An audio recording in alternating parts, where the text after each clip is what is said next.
evening. It's all about the heart of volleyball tonight as we talk about the top two teams in the PBL All-Filipino Conference. I'm Paulo Del Rosario. And I'm Zihir Basho. Join us as we take a special look at the journeys of the Choco Mucho Flying Titans and the Creamline Cool Smashers.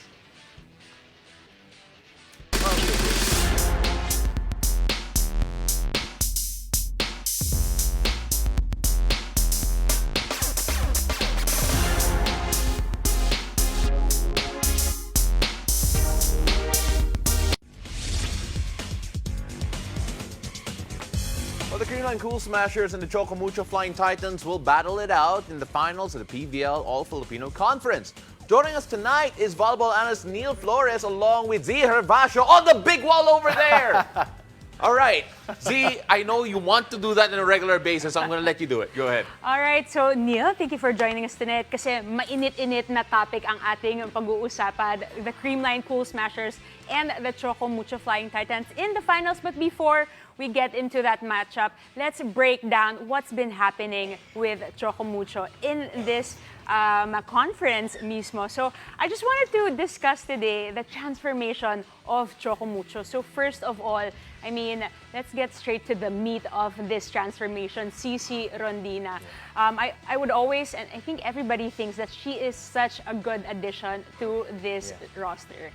I do agree, Cici Rondina. This is her second conference pa lang with the Flying Titans. Last conference, she already joined the squad but they didn't win. But I guess they just needed time to really blend in the system ni Coach Dante. And Cici is a front runner in that MVP category. There's no doubt about that. She's number 2 in scoring, number 3 in attacking, and number 3 in receiving. So you can say that she has been carrying a heavy load for the Choco Mucho Flying Titans. But she also has got a lot of support from the other teammates. I mean, speaking of carrying the load, I mean, we have to take a look back on how they actually lost Des Chengpa, their second outside hitter. But you know what? It's no problem kasi in attacking, team-wise din, mataas yung efficiency nila. When we talk about the spiking efficiency of Cici Rondina, she has almost like a 35% efficiency. Can you tell us more about what that 30% efficiency means? Well, you know, yung conversion rate, it's very important for outside hitters because they are the cleaners of out-of-system plays, of loose balls, and they are actually the first option for setters in tight situations. And time again, Cici Rondina has displayed her stellar performance this conference. Only 2 losses under the squad of the Choco Mucho Flying Titans. And they're very happy. This is their first PBL Finals appearance. They started on a good note. They won that bronze medal in Vietnam. And I guess it was just really to set the tempo for this year. I mean, basically, everybody saw it coming pre-season or pre-conference pa lang. But I also wanted to highlight the number 3 in passing. Sabi nga nila, may or may not be as solid in terms of passing. Kasi can you explain to us how important it is for an outside hitter, one, to have that passing ability? That's the first responsibility of an outside hitter. Hindi pwedeng puro atake lang. Coaches would always focus on receiving first because when you get the receiving on point, the offense will naturally flow. And if you notice, yung mga games na natalo yung Choco Mucho, this was the time when Cici Rondina was out of the equation. This was the time that she was getting a couple of mistakes on the passing and on the attacks. But in all of the games that they won, she was very solid on both departments. Correct. So they have to have her on point in the finals. Kailangan hindi mawawala sa formation si Cici Rondina if they do want to challenge or win against the Creamline Cool Smashers. Definitely, and I just wanted to quickly highlight na kahit misreceive or a C-pass itong binibigay ni Cici, itaas mo lang yung bola sa kanya, papatayin pa rin niya. Let's move over to the number 2 on my list, Coach Dante effect. Parang sabi nga natin, at the very beginning of this year, parang shaky pa. Are the girls embracing that culture, that system? But so far, you know, we're at the last year. Hindi pa tapos ang isang buong taon, pero mukhang na-embrace na ng Flying Titans ang sistema ni Coach Dante. For me, it was a fast transition. Exactly. Yeah, the first I conference agree. was understandable for the Choco Mucho Flying Titans. Hindi ganun kadali mag-shift ng systems biglaan eh. But I guess Coach Dante, as a veteran coach that he is, nakuha niya yung tamang timpla. I mean, he is strict. he is very vocal about the technicalities of the game, but he also gives that allowance or space for the players to figure things out. And that is very important on a coaching standpoint. That's why the girls are very happy. I heard a lot of good things about Coach Dante.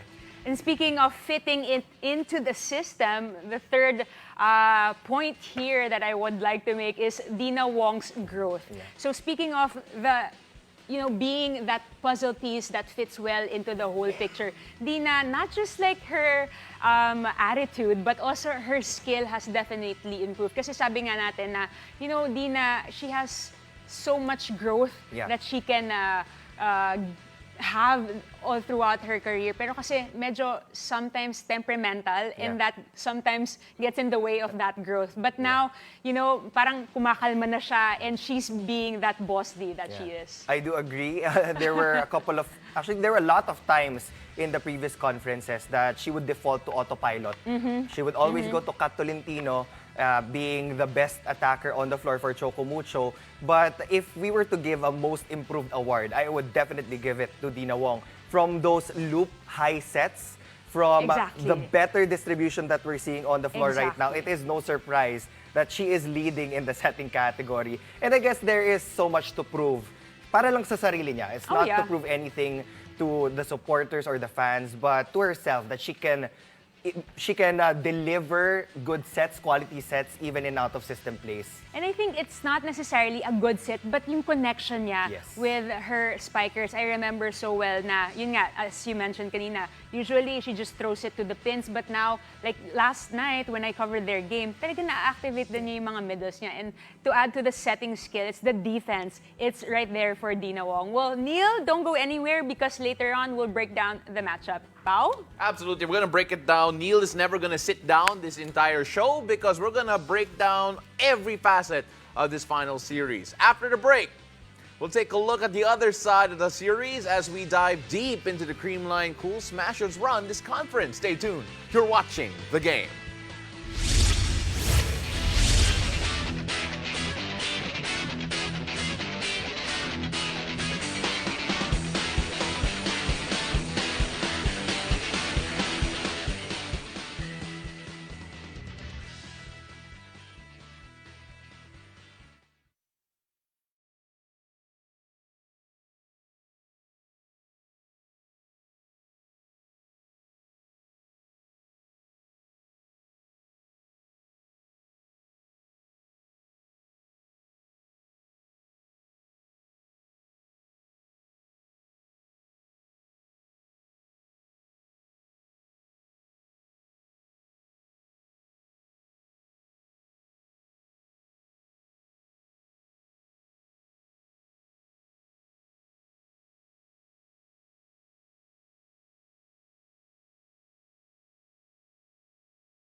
Welcome back. You're still watching our special PVL Finals episode, and this time we're breaking down the dominance of the Creamline Cool Smashers.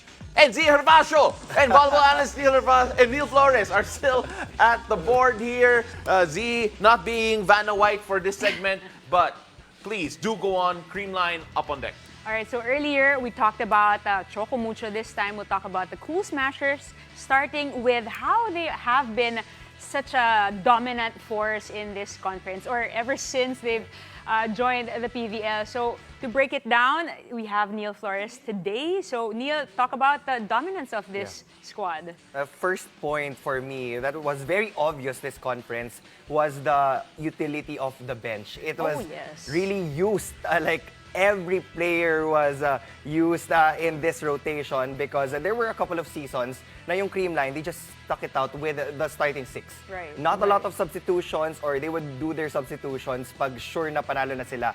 But this time around, we saw some of the games na hindi naglaro si Eliza Valdez, we saw some games na hindi naglaro si Bernadette Pons, and I guess it was just managing the playing time of each and every player. And heavy talaga sa wings yung Creamline Cool Smashers. Very obvious. You have Michelle Gumabao and Tots Carlos sharing the same possession. So that is a good problem for Coach Sherwin Meneses kung sino yung ipapasok niya. But since they're very heavy on the wings, sobrang laking contribution nun in the attacking and receiving category. Matagal na silang number 1 in spiking. Hindi na tayo nagulat dyan. But receiving has improved so much for the wings of the Cool Smashers. That was something that was exploited in the past conferences.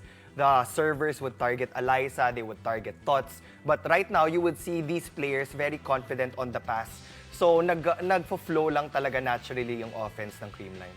I mean, spiking-wise, you gotta see in this picture alone, parang, di ba, tatlo na sila dyang nag-aagawan ng number 1 spot. And there's 3 others in the bench who can contribute as much. But let's move over to how has been, or what are the things that contribute to Creamline success? Because, you know, they lost Sed Domingo, they lost Gia Morado, de Guzman, and everybody thought, hala, this might be the dark ages already, it's starting. But no, they have been very consistent still with their performance, especially with those 2 gone. And I guess it's a system.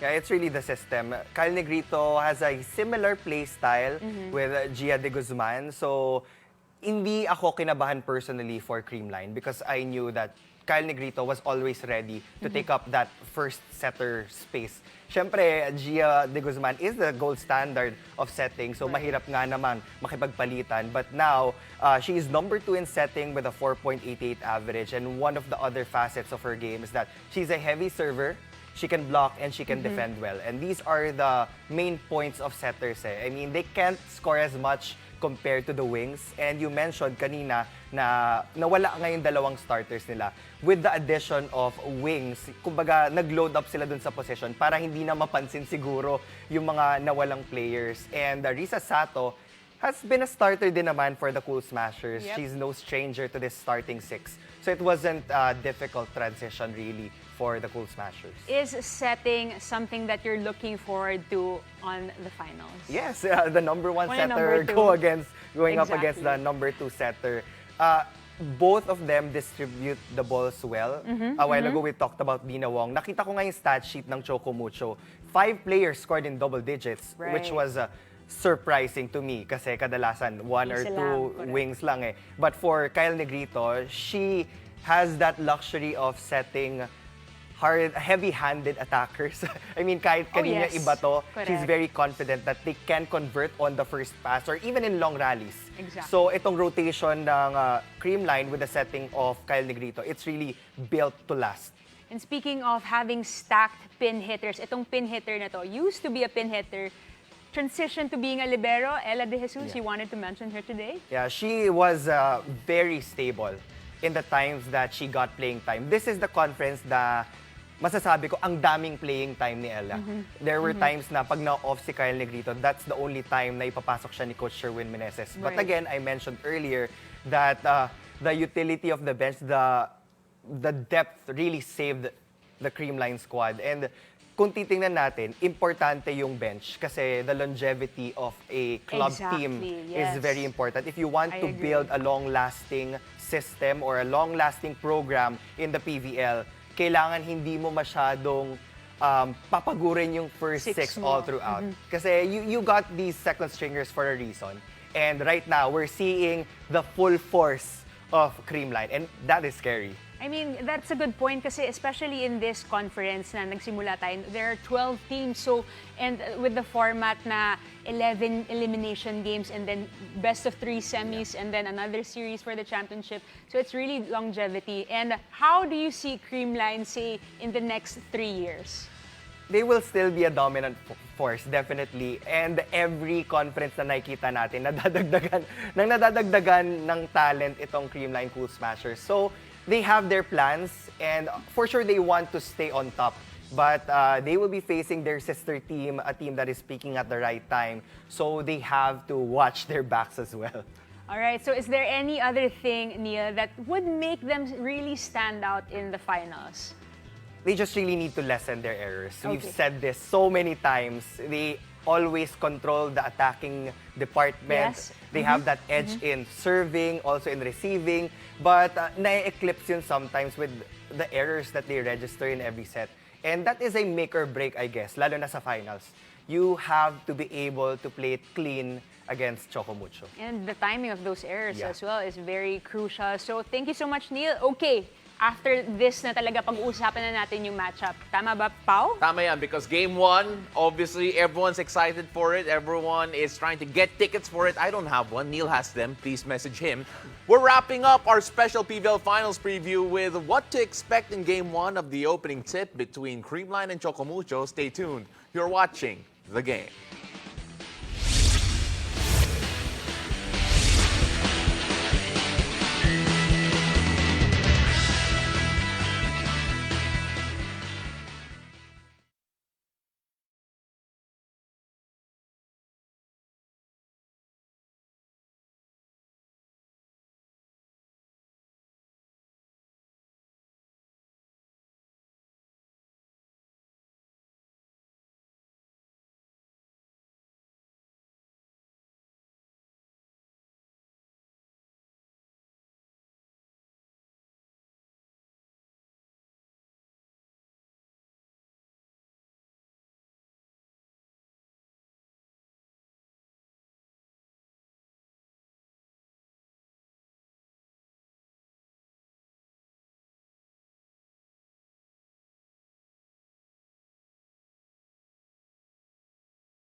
Welcome back to The Game. And Z, welcome back to your chair.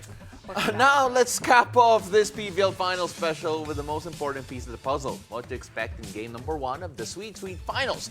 Now, still with us to give us an inside look into the series is PVL analyst Neil Flores. Neil, just to clarify, meron kang ticket, no? Wala. Meron kang ticket ka. I do not have a ticket. Do not message me. All right, sige. So, ladies and gentlemen, you heard it. Message him for tickets. Oh, ito. We have to go and look at the historical data Yeah. muna. Creamline and Choco Mucho have faced each other a lot. Pero one-sided rivalry, Yeah. one-sided series to so far. No wins yet for Choco Mucho against Creamline. Out the window. Yeah. Should we not look at that anymore? Yeah, it's a different squad. I mean, Dina Wong, Madi Madayag, Kat Tolentino already faced them in Ateneo. I mean, Ateneo Yep. versus Creamline in another edition of the PVL. But we have to remember that this is the 10th finals appearance of the Cool Smashers. This is the first of Choco Muchos as a unit. So it's like a David and Goliath thing Yeah. in terms of finals appearance numbers. But again, Choco Mucho will be entering this final series as an underdog. Everybody loves an underdog. Yeah. For Creamline, they have always been the team to beat. Yeah. So it's just going to be an exciting game. This was already written in the stars. Right. I mean, yesterday, as we announced who was gonna play in the finals, everybody just got excited, and personally, I got excited too. Because again, it's the David and Goliath story. Yeah. It's the underdog story that's gonna happen tomorrow. So, but then again, David and Goliath, si David, si Creamline ba natin, ano yung Achilles heel niya? It's really the errors for me. As in, when I watch their games, it's still the same eh. Wala naman silang problema when it comes to the foundation of their skill set. They have a lot of combination plays. They have a good defense systems. Lahat yon nakikita natin on display. But the moment that they make mistakes, tapos nagsusunod-sunod, that's the time that their opponents actually gain momentum. Yeah. So, Choco Mucho has to put that pressure early on against Creamline. Yeah. And once they do that, they have to pounce on that opportunity and score a lot of points, establish a big lead against Creamline. You need that distance because kahit na malaki na yung lamang mo, we know the comeback capability Oh, yes. of the Cool Smashers. Oh, yes. Eh. Yeah. You're never safe until you get to that 25th point. Correct. So you have to focus and go all the way. Yeah, I just want to clarify. You mentioned Creamline as the David. Goliath, I think you Ay, meant. baliktad Oh, pala. Goliath. I had to remember who the bigger one was. But Thank you for that, Pao. let's take a look at the individual matchups because we can't ignore it as well. I think you mentioned the setting a while ago, but then we also have to focus on CC against Tots. Yeah, this is something that I am personally looking forward to. Because when you're going up against Creamline, you have to fight fire with power. Fire, power with firepower, rather. And si CC yung missing piece of the puzzle sa Choco Mucho. She's that one-stop kind of girl. She can do it all. She's undersized, but she can also register kill blocks. She can score aces. She can get a lot of excellent receives and a lot of attack points. And itong si Tots Carlos, for me, she is the highest efficiency attacker of Creamline, knowing na there are some games na coming off the bench pa siya.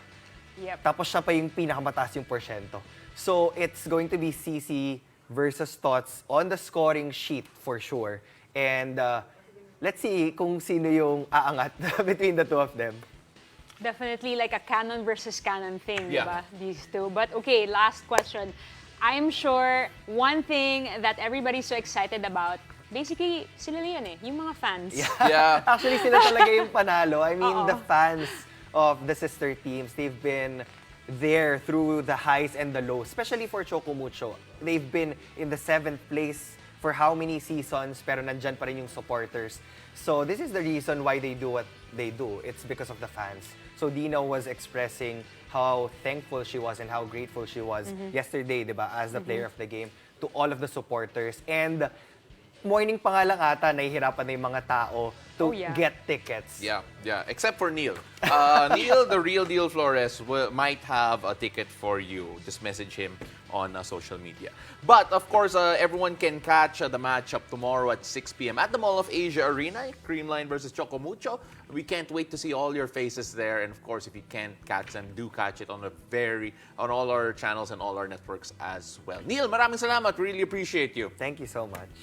All right, you can catch the games and our show live on demand on the Pilipinas Live app. Thank you for joining us. I'm Zihir Vasho. And I'm Paul De Rosario. This has been The Game.